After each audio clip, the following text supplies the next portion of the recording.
So hello friends, मेरा नाम है सौरभ और आज मैं आप लोगों के लिए लेकर के आया हूं एक बेहतरीन टॉपिक। अगर आप किसी बीपीओ या कॉल सेंटर में जॉब करते हैं तो आप इन वर्ड्स को हमेशा सुनते रहते होंगे। ये है श्रिंकेज और एट्रिशन। तो आज जो मैं वीडियोस बना रहा हूं ये श्रिंकेज पे बना रहा हूं। इस वीडियो में आपको पता चलेगा कि श्रिंकेज क्या है, कौन कौन से पार्ट श्रिंकेज में आते हैं और ये कैसे कैलकुलेट होता है। इन सभी चीज़ों के बारे में आपको इस वीडियो में इंफॉर्मेशन मिलेगी। तो मैं आपसे रिक्वेस्ट करूंगा कि इस वीडियो को आप पूरा देखें बिना स्किप किए, क्योंकि अगर आप स्किप कर देंगे तो बहुत सारे इंपॉर्टेंट चीज़ें आप उसमें मिस कर सकते हैं। तो चलिए स्टार्ट करते हैं श्रिंकेज। सबसे पहले अगर मैं बात करूं कि श्रिंकेज होता क्या है।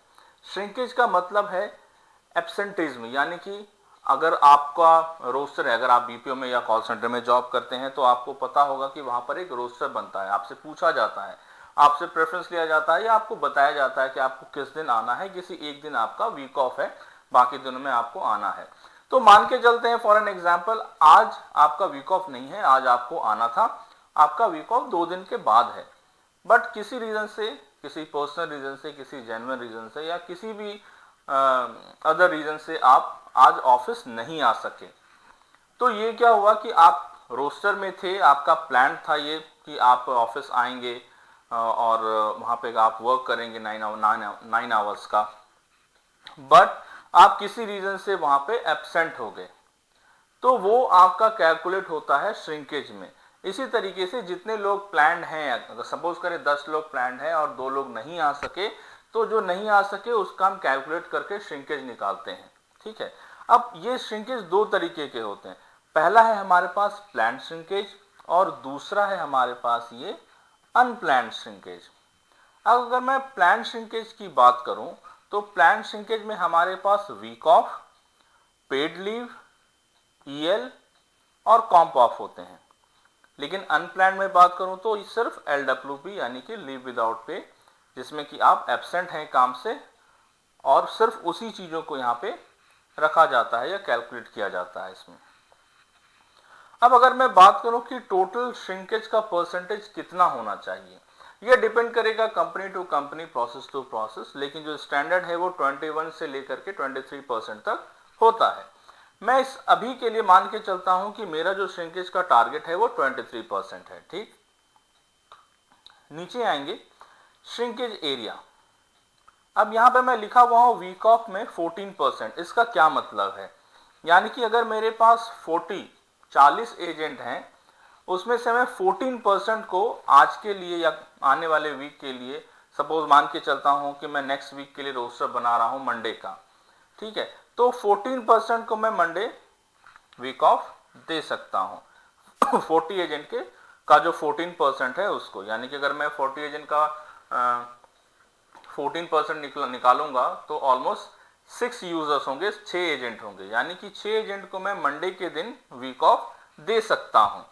अब यहां पर है अनप्लान्ड। अनप्लान्ड में मैं लिख रखा हूं 7%। ये क्या है अनप्लान्ड, यानी कि ये एक अजम्पशन चल रहा है कि भाई कुछ ना कुछ प्रॉब्लम्स हो सकते हैं, कुछ जेन्युइन इशू भी हो सकता है, कुछ आपके साथ ऐसा कंसर्न हो सकता है कि आप नहीं आ पाए ऑफिस, तो वो जो हमारे पास एक टारगेट होता है वो 7% या उससे कम होना चाहिए। अब ये 2% क्या है, ये 2% मैं ईएल, पेड लीव और कॉम्ब ऑफ के लिए रखता हूं।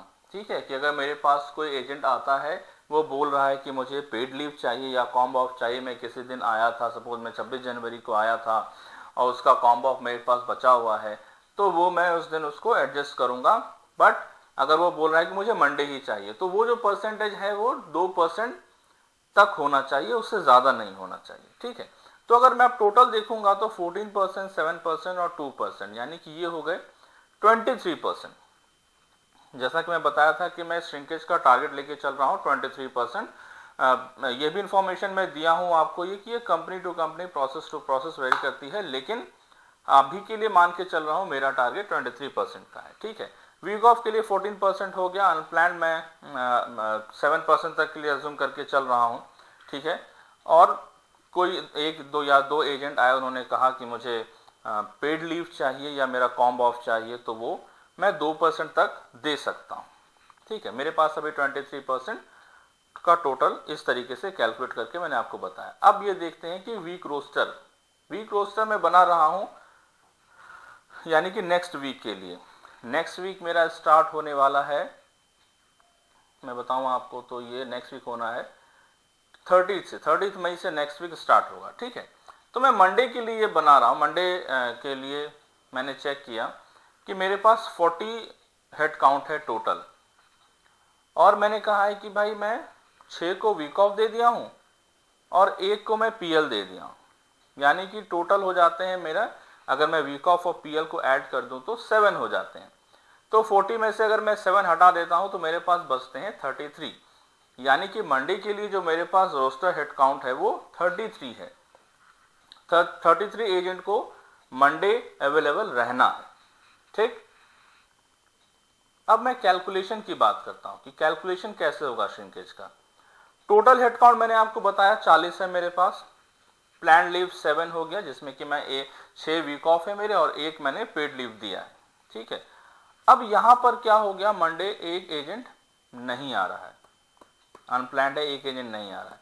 मैंने रोस्टर कितना किया था 33, 7 को मैं लीव दिया था, 7 एजेंट्स को प्लान लीव था मेरा, ठीक है, 7 एजेंट्स को मैं लीव दिया था, तो उसके अकॉर्डिंग मेरे पास 33 एजेंट रोस्टर थे जो मंडे में अवेलेबल होते।